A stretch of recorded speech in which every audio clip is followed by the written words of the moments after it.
O STF determinou a abertura de um espaço no teto de gastos, abriu o teto solar para bancar o Bolsa Família de R$ 600 em 2023. Na prática, os magistrados do STF autorizaram o relator do orçamento, senador Marcelo Castro, a incluir o custo deste benefício na lei orçamentária. A decisão veio às vésperas da votação da PEC fura-teto na Câmara dos Deputados.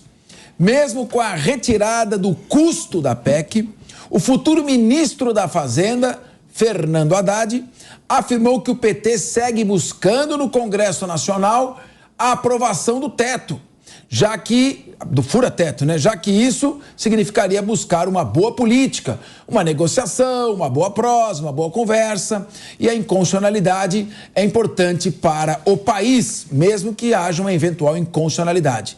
Pessoal, nós estamos falando o seguinte: o Supremo Tribunal Federal autorizou que seja concedido, incluído na lei do orçamento do ano que vem, o pagamento do Auxílio Brasil no patamar de R$ 600.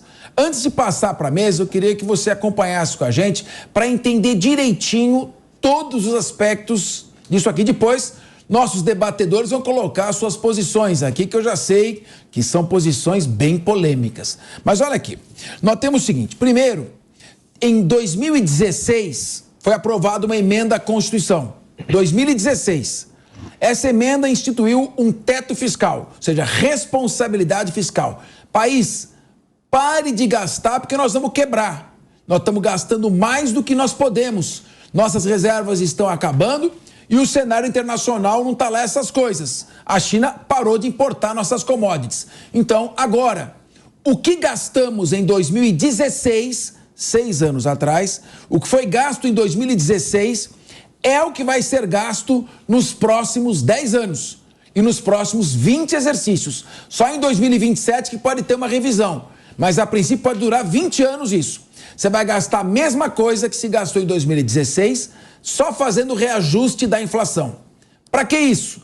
Para economizar pelo menos 0,5% do PIB e evitar aumentar a carga tributária e emitir dinheiro, papel girando. R$ 10 mil para comprar um pão. Muito papel girando, isso gera inflação e não adianta nada distribuir renda. Bom, isso aconteceu em 2016. Em 2020, veio uma pandemia, que você sabe, a pandemia da Covid-19. E aí foi aprovada a PEC 106, em 2020, dizendo: olha, gente, tem responsabilidade fiscal, não dá para gastar mais do que isso, mas tem que ter responsabilidade social. Então, temos que socorrer a população que está passando fome, mesmo que seja necessário furar o teto. Muito bem. Depois, em 2021, foram aprovadas 2 outras PECs, 113 e 114, dizendo: vamos continuar atendendo a população em 2021. E em 2022, uma outra PEC, a 123. Ou seja, nós estamos abrindo os tetos constitucionais, violando a responsabilidade fiscal, mas por um motivo maior: ter responsabilidade social. Então, aqui, esse ano, foi pago o Auxílio Brasil, Auxílio Gás.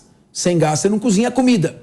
Então é necessário ter um programa de transferência de renda. Bom, a Constituição Federal diz que essa transferência de renda deve ser permanente. E o dinheiro para fazer frente a isso, pagar o Bolsa Família, o Auxílio Brasil, seja lá o nome que você quiser dar, a solução foi dada pela emenda em 2020, 2014, digo 2021. O que diz essa emenda? Você tem que pagar precatórios, o governo deve. Então, em vez de pagar todos aqueles precatórios, você paga parte e o resto do dinheiro joga para fazer frente ao auxílio emergencial. Você tem que pagar ano que vem 52 bilhões de precatórios. Mas o limite, o máximo que vai se pagar é 17 bilhões. Então sobra mais ou menos 35 bi. Os 35 bi que estamos economizando, que ia pagar de precatórios e vai pagar só uma parte, o resto do dinheiro, essa diferença, vai ser jogada no Auxílio Brasil, no auxílio emergencial, agora chamado Auxílio Brasil, vai voltar a chamar Bolsa Família. Bom, só que sabe qual é o preço total? 158 bi. Então vamos ter que pagar, a partir do exercício do ano que vem, 158 bi, menos os 35, que é o calotinho nos precatórios. Então, são 124 bilhões, mais ou menos, que vão ser.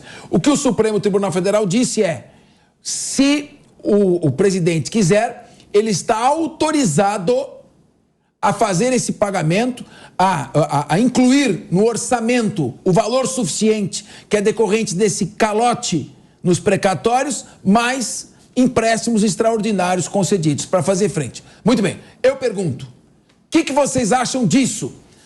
Nelson Kobayashi, qual a sua opinião sobre isso, fazendo esse panorama para a população? Não é uma decisão diferente da decisão que nós comentamos agora há pouco, não é uma decisão colegiada, não é uma decisão de mérito, é uma decisão liminar, monocrática, portanto uma decisão juridicamente precária. E precário aqui não é o termo chulo, não é um termo ofensivo, é precário do termo na sua concepção jurídica mesmo. Por quê? Porque é uma decisão que daqui a pouco pode mudar.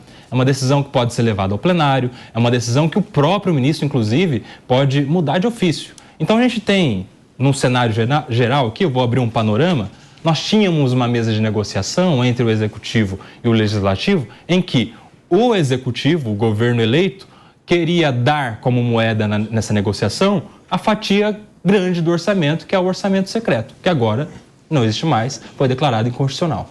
E, por outro lado, o Legislativo daria ao Executivo, a Câmara dos Deputados agora, em última votação, daria ao governo eleito Lula o poder de furar o teto para pagar o Bolsa Família, aí, como a gente está vendo nessa PEC da transição. Uma dessas moedas caiu com a declaração de inconstitucionalidade que a gente comentou há pouco. A outra caiu também, mas de uma maneira muito precária. Ela pode voltar a qualquer momento porque é de uma constitucionalidade muito duvidosa, muito discutível. Então a gente tem um jogo de xadrez gigantesco nesse momento, Capês, em que o Supremo Tribunal Federal vem e dá uma bagunçada no jogo, dá uma mexida muito grande nas peças. Esse é o nosso cenário hoje. E essa semana, antes do recesso, é importantíssima para esse jogo se encerrar, se concluir, porque nós estamos nas últimas semanas antes do recesso, em que precisa ser votada a questão do orçamento do ano que vem, por uma questão de questão temporal mesmo, porque o orçamento de 2023 precisa necessariamente, por ordem constitucional, ser votado em 2022. Então a gente tem um cenário político muito complexo se formando, que a gente precisa aguardar como vai se concluir. Bom, antes de eu perguntar para o Caio Mastro Domênico se isso significa uma próxima e iminente crise entre poderes, judiciário e legislativo, com enfraquecimento ainda maior do legislativo, ainda que sob uma interpretação constitucional, vamos acionar agora, nesse momento, nossa repórter de Brasília, Yasmin Costa, que nos traz mais informações sobre essa decisão. E aí, Yasmin, o que está acontecendo aí? Traz para a gente alguns detalhes importantes dessa decisão. Olá, muito boa tarde para você, para todo mundo que está acompanhando a gente aqui. Essa decisão do Supremo Tribunal Federal, do ministro Gilmar Mendes, está repercutindo aqui em Brasília. Essa semana seria realmente uma semana decisiva para votar questões principalmente relacionadas ao orçamento do ano que vem, como a questão da PEC fura-teto. E agora, com essa decisão partindo ali do Judiciário, do Supremo Tribunal Federal, a cena realmente muda dentro do Congresso Nacional. Para a gente privilegiar aqui nossa audiência para entender o que está acontecendo, o ministro Gilmar Mendes determinou, atendendo a um pedido ali, parte de um pedido feito pelo partido Rede Sustentabilidade, que o pagamento dos benefícios sociais deve ficar fora do teto de gastos, ou seja, não precisa ser incluída naquela regra tradicional que, pelo menos desde 2016, vem estabelecendo ali, vem atuando para limitar ali o crescimento das despesas. E isso estava ali causando um certo desgaste com a equipe de transição do governo do presidente eleito, que estava tentando ali articular uma medida, que no caso é a PEC,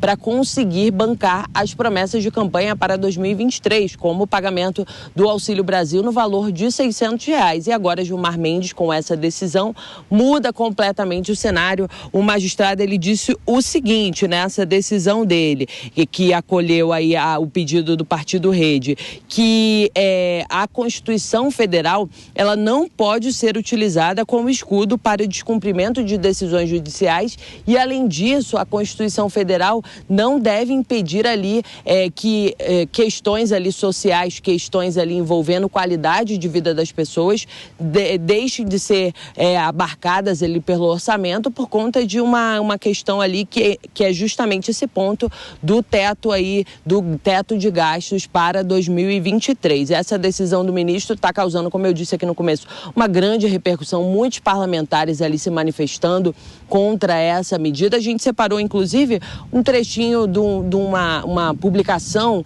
que o deputado Carlos Jordi fez nas redes sociais, dizendo o seguinte, abre aspas, o STF determina que o Bolsa Família está fora do teto de gastos e decide pelo fim das emendas de relator. Medidas que beneficiam Lula usurpam competências, afetam parlamentares e tiram a autonomia do Congresso Nacional. Se achavam que as arbitrariedades ficariam só nos bolsonaristas, chegou a sua vez. Essa foi a colocação do deputado federal Carlos Jordi. E por aqui, esse assunto é sem dúvida a pauta do dia. A gente está entrando em contato com alguns parlamentares para saber de toda essa repercussão, como eles vão agir diante dessa posição do Supremo Tribunal Federal. E uma informação também que eu apurei há pouco é que o Partido Rede Sustentabilidade deve acionar também o Supremo Tribunal Federal mais uma vez para que não só essa parte aí do Auxílio Brasil de R$600 fique fora do teto, mas também aqueles R$150 por criança, por família que tem criança, melhor dizendo, de até 6 anos, eles também vão novamente acionar o Supremo Tribunal Federal para que uma decisão vinda ali, de repente, do Supremo beneficie essa parte, essa parcela aí do recurso que dá aí os R$150 a mais para famílias que têm crianças de até 6 anos. Qualquer novidade, qualquer informação, esse, como eu disse, é o assunto do dia aqui em Brasília, a gente traz aqui na programação. Volto com vocês. E nós estaremos aguardando a qualquer momento informações vindas de Brasília e uma possível crise institucional à vista. Muito obrigado, Yasmin. Meu querido Caio Mastro Domênico, na prática, o presidente Lula não precisa mais negociar com o Congresso Nacional, é isso? É isso, e eu vou fazer a leitura de todo esse movimento que aconteceu aqui hoje. É um partido de um senador, que é o Randolph, né, o partido Rede, foi ao STF para pedir que as promessas de campanha do Lula, o qual o próprio Randolph trabalhou na campanha, fez campanha, então ele foi até o STF pedir, por favor, nos ajude, através de uma decisão monocrática, a conseguirmos fazer todo o pagamento das nossas promessas de campanha, né? Para que a gente consiga, mesmo sem saber fonte de recurso, nem sabendo de onde tiraremos esse dinheiro, que provavelmente será com mais impostos, nos ajude através dessa sua decisão que a gente faça o pagamento desses R$600 tirando fora do teto. Basicamente, o que a gente viu aí, o que fica evidente é que o STF trabalha junto com o PT. E aí eu deixo, inclusive, uma pergunta, porque hoje em dia a gente só pode perguntar, não pode afirmar. Será que esse movimento, né, de PT e STF aí, que essa decisão favoreceu o então eleito pelas urnas eletrônicas, o Lula, será que essa decisão pode dar ar aos próprios patriotas que estão na rua contestando o resultado da eleição? Será que agora eles vão poder, né, contestar dizendo que há sim uma ligação direta entre o STF e o então eleito Lula? Será que isso vai dar margem para isso? Eu não sei, mas eu acho provável que algo seja despertado aí. Agora, o que eu já disse hoje pela manhã, e eu volto a repetir, hoje é um dia muito importante, marquem esta data, né? O dia 19/12/2022 é o início da dissolução do Congresso Nacional. Caso este não se posicione e reverta, tomando o protagonismo para si, o protagonismo que ele merece. Por quê? Porque o Congresso Nacional é o porta-voz do povo. E só a ele cabe definir o orçamento conforme a lei, e não ao judiciário. O judiciário não foi eleito para elaborar o orçamento. Ele não pode fazer isso, essas atribuições não é do judiciário. Então eu acho que nós estamos entrando sim, Capês, em uma esfera muito perigosa, de acirramento, uma crise, eu me arrisco a dizer que talvez seja uma crise não vista ainda, como temos visto nos últimos anos, cada vez mais o escalar da crise, mas como essa, entre parlamento e judiciário, eu acredito que nós não estamos preparados para saber até onde vai chegar essa crise, porque ela pode sim evoluir e pode evoluir para uma esfera que não tem como retroceder. São 2h31. Repita. 2h31. Muito bem, estamos aqui copiando o Jornal da Manhã. E agora, Deise, essa decisão, que cumpre, de certa forma, o artigo 6º, parágrafo único da Constituição, ela traz um efeito político. Na prática, o presidente Lula vai dispor no orçamento da possibilidade de usar 124 bilhões, uma parte do calote nos precatórios e a outra parte de créditos extraordinários contraídos para fazer frente ao Bolsa Família, de R$600. Só que, se incluírem o auxílio gás e outros auxílios, vai ser muito mais do que 124 bi. E ele não precisa mais do Congresso Nacional. O que você está vendo, você, nossa cientista política, Deus Chiocari? O que vem por aí? Olha, para falar num bom português, o que aconteceu ontem foi liberar a gastança. Isso que vai acontecer de agora em diante com o Bolsa Família fora do teto dos gastos. E é isso que acontece quando a força da política ela está acima da força das leis, A Constituição ela passa a sucumbir e ela vira só um pedaço de papel, Então agora a gente começa a ver, a gente já viu essa história quando começa essa gastança desenfreada, isso é o passado voltando para o presente e a gente sabe como que isso acaba, O Nietzsche tem uma frase que eu gosto muito que ele diz assim, que quando tu olha demais para o abismo olha demais para ti de volta. Então é isso que a gente está vendo acontecer, liberaram a gastança e a gente está indo rumo ao abismo. Depois eu quero só comentar, Caio, até me permita, eu acho que vai além disso, Deise. Eu acho que não é só a gastança, o problema não está só aí. Para mim, o problema está na dissolução do protagonismo do parlamento.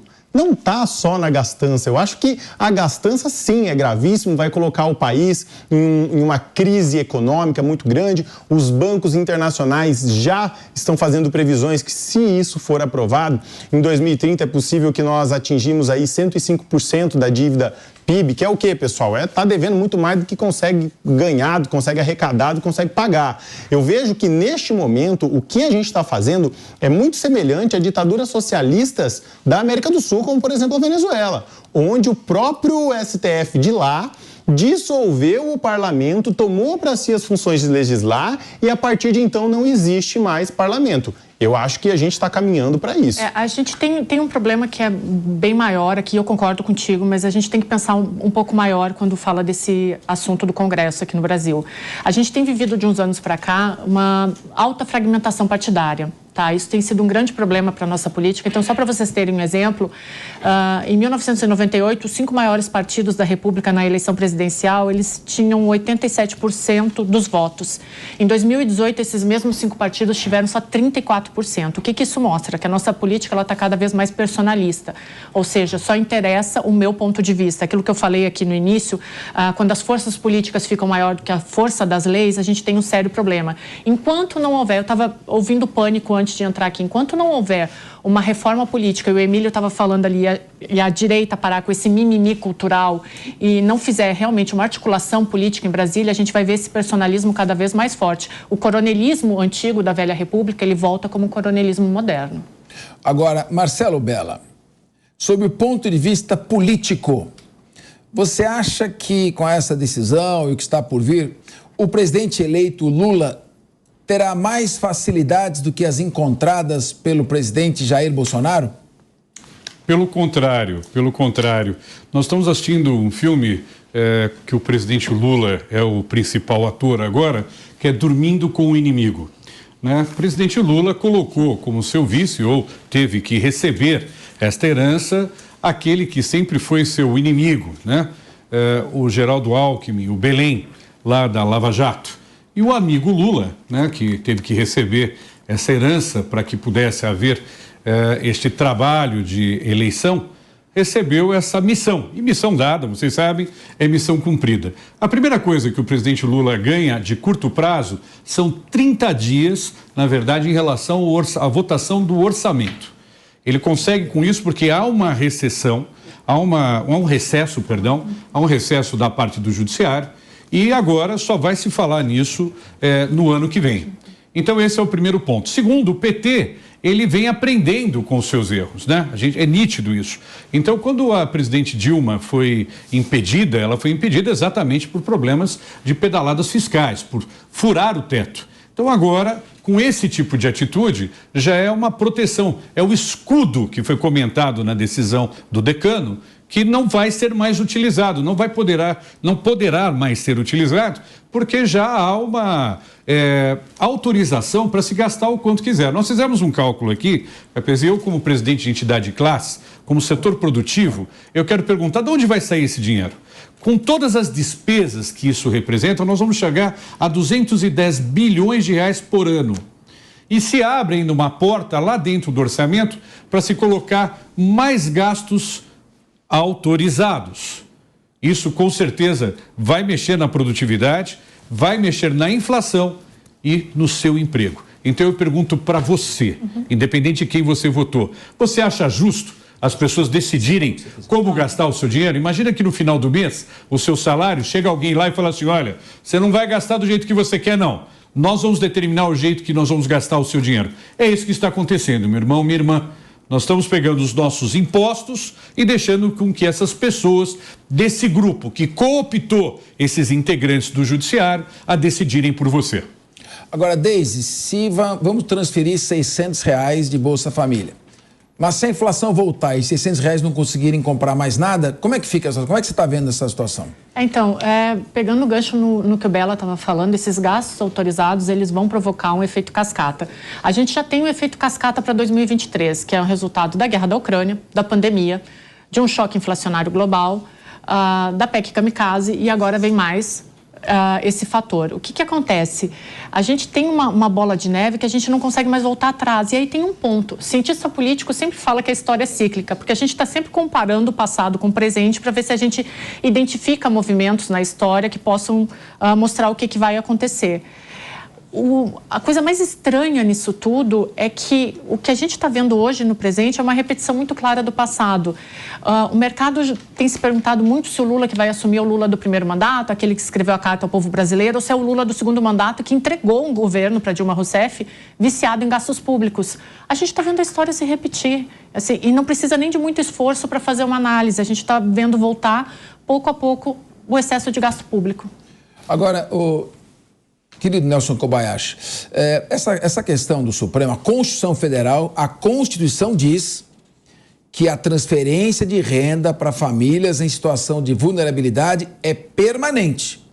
Isso foi em 2022, foi uma PEC que incluiu isso, um parágrafo no artigo 6º. É permanente. Então, o Bolsa Família, o auxílio emergencial, que não é emergencial, tem que ser Auxílio Brasil, eles devem ser permanentes. Agora, o Supremo Tribunal Federal não decidiu, de acordo também com o que diz a Constituição, a que pese todos os consectários aí, as consequências políticas que vão ocorrer? Olha, Capês, eu quero fazer uma análise um pouco antes, né, aqui, desse momento. A gente tem, na PEC, que estabeleceu o teto de gastos, a gente precisa ilustrar. O que é a PEC? É uma proposta de emenda à Constituição. Portanto, é para mudar, para fazer uma emenda mesmo ao texto constitucional.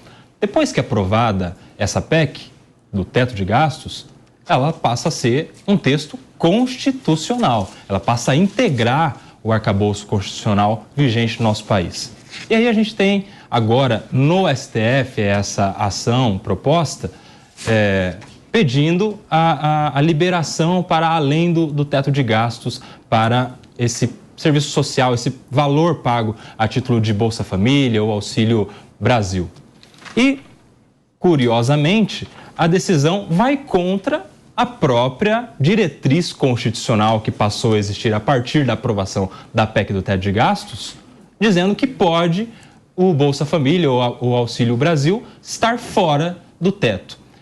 Esse é um primeiro comentário, isso é curioso.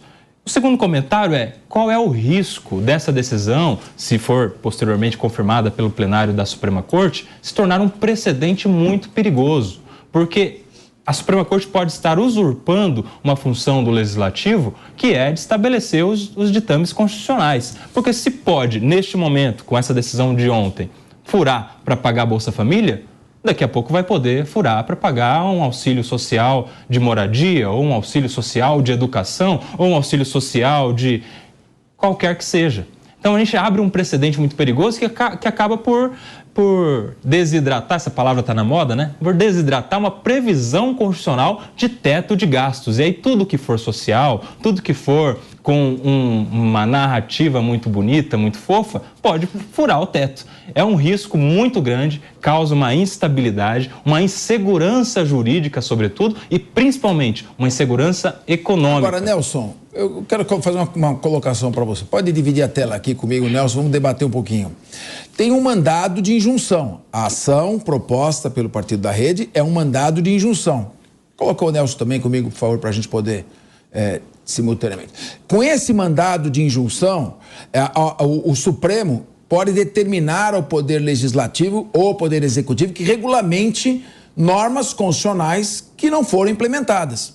E já houve algumas PECs anteriormente determinando e autorizando que fosse furado o teto a fim de que o Poder Executivo cumprisse o mandamento da Constituição, que é fazer a transferência permanente de renda.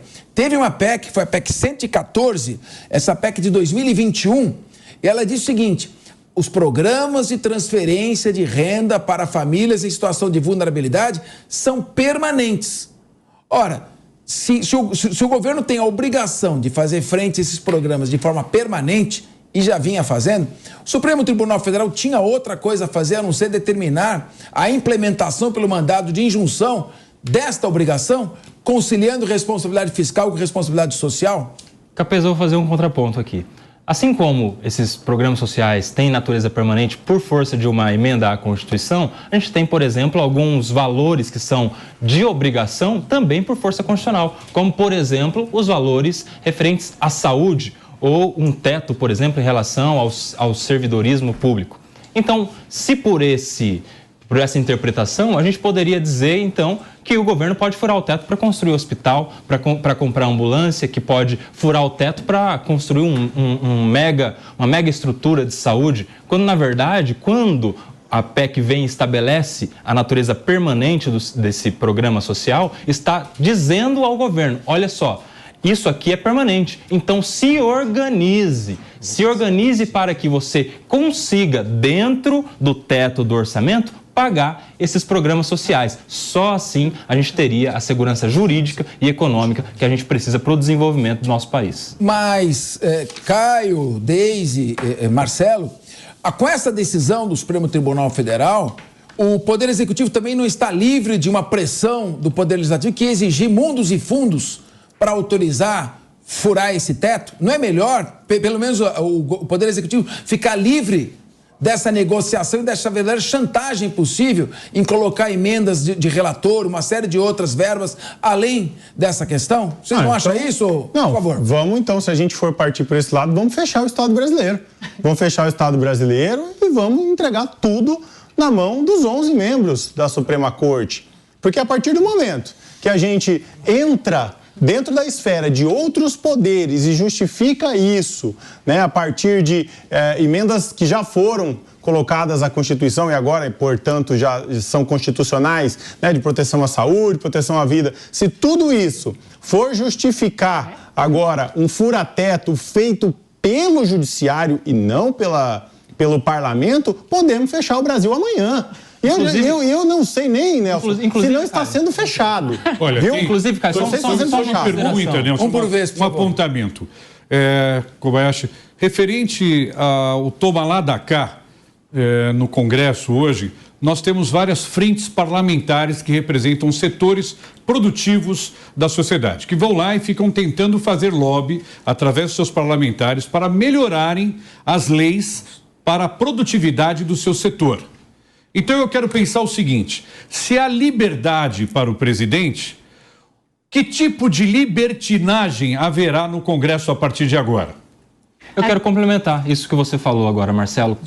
Complementar com o que o Caio falava há pouco. Se pelo fato de ser permanente pode furar o teto, então a gente pode liberar acima do teto sem precisar de PEC de nada, inclusive para as emendas do relator. Sabe por quê? Porque metade delas eram destinadas à saúde. E aí? Agora pode, então, o relator falar, não precisa furar o teto porque eu vou mandar ambulância. Ambulância é saúde, isso é permanente. Não, a gente precisa de critérios básicos de previsibilidade econômica. Só assim a gente tem segurança. Então, Deise, por favor. A questão da previsibilidade. Aí tem algumas coisas que a gente vê acontecendo diante dos nossos olhos, né? Mas muitas vezes a gente não presta atenção. Tem uma frase de algum escritor que ele fala assim, tudo já foi dito uma vez, mas como ninguém escuta, a gente tem que falar de novo. O Lula passou a campanha inteira falando que haveria previsibilidade, estabilidade e tranquilidade. Nesse momento de transição é o que a gente não está vendo. Então, a gente estava falando aqui sobre responsabilidade social, né, que é um dos grandes motes desse novo governo que assume, né? Mas o Lula, nesse período de transição, já está com responsabilidade fiscal 2 vezes. É como se responsabilidade fiscal e desenvolvimento social não pudessem andar juntas. E é claro que elas podem. Some-se a isso todo o outro contexto que a gente tem visto, como o nome do Haddad na economia. Eu estou falando isso porque o Lula está com responsabilidade fiscal. E o mercadante no BNDES, a gente está vendo um caldeirão se formando, e eu repito, a gente já viu esse caldeirão de novo e a gente já viu como termina isso. Mas você pode até comentar isso.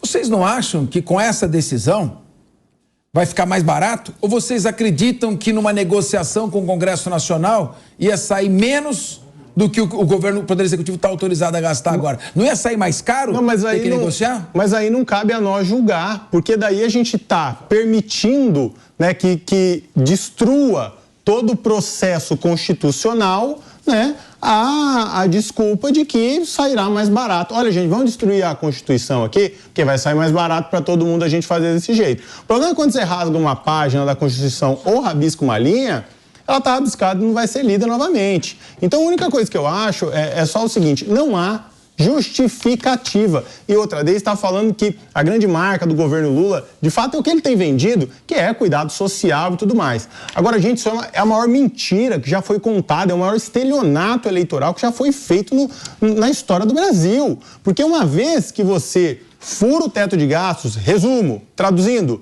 gasta mais do que ganha, você vai gerar uma inflação gigantesca, um aumento de preços imenso, lá na frente, tabelamento de preços, depois desabastecimento, o efeito cascata que já aconteceu em outras repúblicas, como a da Argentina, que é completamente alinhada ideologicamente a esse governo Lula. Então, eu não acredito que rasgar a Constituição ao pretexto de que isso sai mais barato, vai ajudar o Brasil. Como eu também não acredito que as promessas do Lula de cuidado social são verdadeiras. Muito pelo contrário, ele está destruindo a expectativa de vida das camadas mais pobres da sociedade.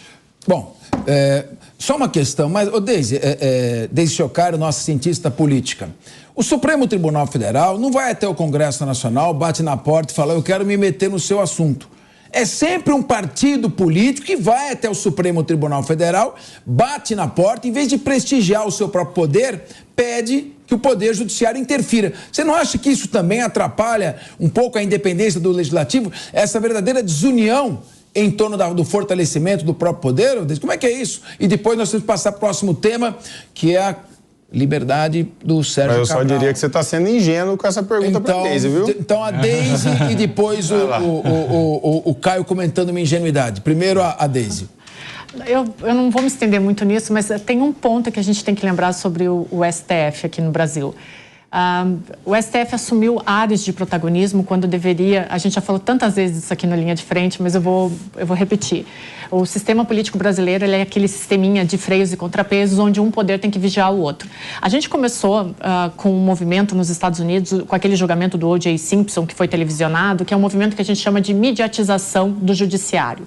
Isso ganhou muita força aqui no Brasil, principalmente com a Operação Lava Jato, e a gente vê alguns personagens do STF, do próprio Poder Judiciário, deixando a vaidade se sobrepor ao seu o que é de característica. Então, é aquilo que o Debord fala, sabe o que é bom aparece, o que aparece é bom?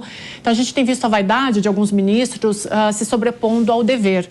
E aí a gente não tem a menor possibilidade de negociação quando alguém se acha realmente o dono do Brasil. Eu volto para aquilo que eu sempre falo, é o coronelismo moderno diante dos olhos da gente. Esse é o meu pedaço de terra. Pessoal, nós estamos já, o tema está aqui, a produção está me pressionando para falar do Sérgio Cabral.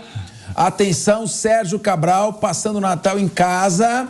Atenção, depois de...